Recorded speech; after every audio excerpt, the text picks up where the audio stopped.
ভারতের ট্রান্সশিপমেন্ট বাতিলের প্রভাব পড়বে না বাংলাদেশের ওপর, এ তথ্য জানিয়ে বাণিজ্য উপদেষ্টা শেখ বশিরউদ্দিন বলেছেন, যাতে রপ্তানি ও বাণিজ্যে কোনো ধরনের সমস্যা না হয় সেদিক বিবেচনা করে দ্রুত তৃতীয় দেশগুলোতে সরাসরি পণ্য রপ্তানির দিকে যাচ্ছে সরকার।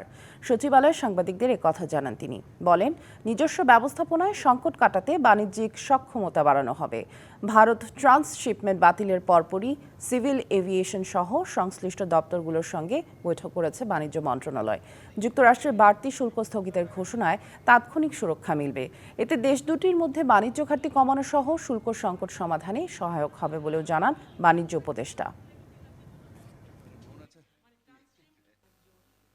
ট্রান্সশিপমেন্ট তো রাস্তার যেটা যাচ্ছে সেখানে তো আমাদের কোনো সংকট তৈরি হয়নি, শুধু এটা এয়ারপোর্ট রিলেটেড একটা সংকট তৈরি হয়েছে। প্রতিবন্ধকতাগুলো আছে সেগুলো কিছু কাঠামোগত, কিছু